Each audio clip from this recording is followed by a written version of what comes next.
How do you know when something is your favorite or when something is good? It's easy for me to answer this. It's when I randomly think about it way after it happened. Like you'll be doing whatever, playing games, and then the random thought comes into your mind. Man, that McGriddle is the best. Hello everyone, Ren here, or Alias, and today I shall discuss my favorite Yaoi short story. Cause my favorite one is Cherry Blossoms After Winter, but that's a manhwa, not a manga. And this is like a one-shot short story. Well, not a one-shot; it has 3 chapters.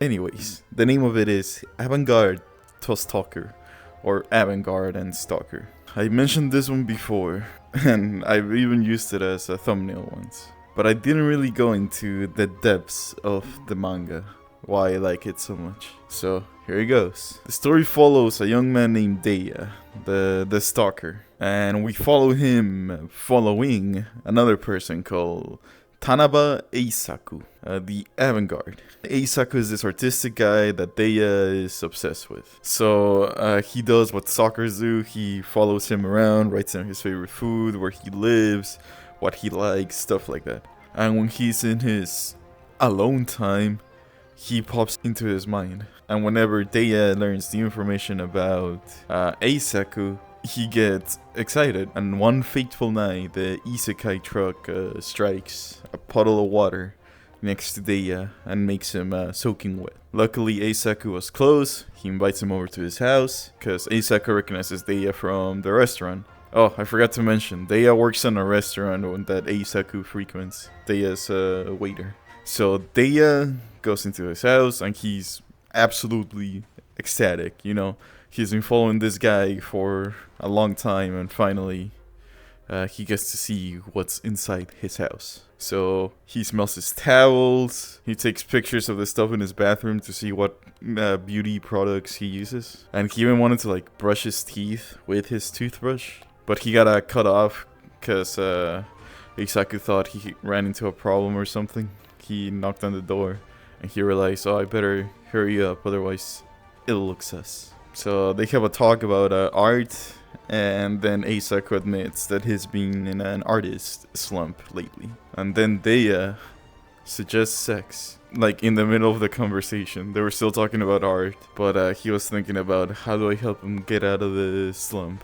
Oh, we'll just have sex, because that's stimulating, right? Then he asks Eisaku, if he's ever done it with a guy. Eisaku says no, and then he says, well, then it will be even more stimulating because it's a new experience for you. Maybe it'll get you out of your slump.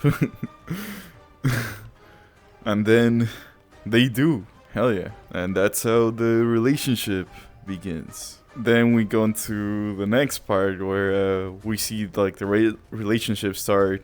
And we see Deiya's stalking paying off because he already knows what Eisaku likes. Because, he gathered all the information beforehand. And we all know from Kaguya-sama, love is war. Information wins wars. And all war is based.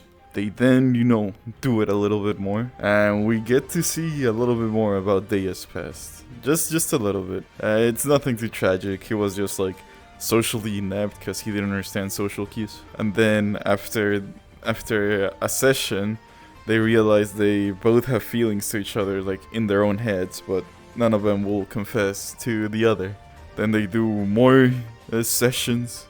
It's a yaoi, full-blown.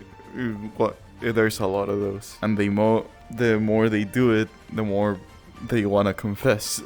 And eventually, they go to a public park where they do it, and Eisaku asks Deiya if he likes him. And then Deiya confesses that he does like him, he has a crush on him, and that he has liked him a long time. And when he went into his house, it solidified the like he had for him. Also, Deiya tells him about all the stuff he did, following him around and all of this, because he didn't realize it was creepy. Then Eisaku calls him hey, you're just a stalker. And then they both go their separate ways. And they don't communicate for a bit. The reason they don't communicate is because Eisaku needs to get his feelings straight for Deiya. More like his feelings gay. Am I right? He then comes to the realization that he's not some eccentric, artistic, like interesting guy.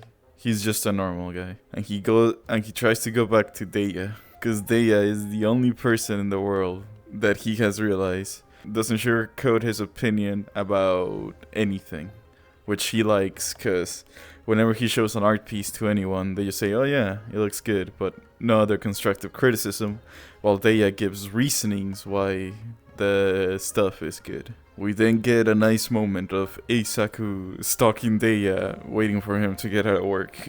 You know, flipping the situation. It's even acknowledged. Eisaku then confesses that he also likes him, and they start dating, and we get a small flash forward of Eisaku and Deya, like a little bit into the relationship, and Eisaku now has like a suit, a tie, and he no longer has colored hair. He has black hair now. He works a normal job, they kiss, and the manga ends. The story is quite good, honestly.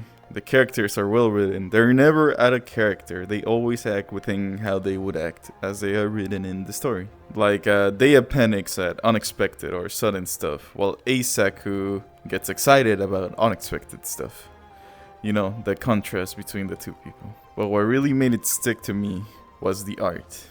I like really well drawn facial expressions in anime or manga. It's a great way to convey emotion, whether it's used for comedy, like when Aki gets kicked in the nuts in Chainsaw Man, or on all those times Prison School used it for comedic effect. But here it is drawn for emotion, sometimes for comedic effect, but you know, most times for emotion. And Bob with a B then a V, the mangaka, has a very unique way to show expressions. I've only seen this level of facial expressions in Prison School.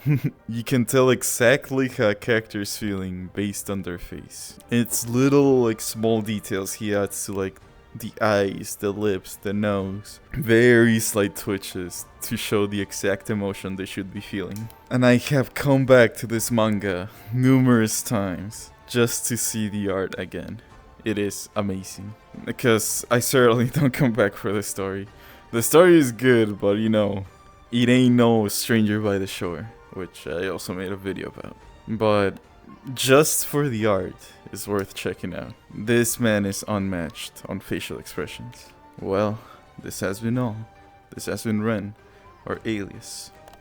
Bye bye.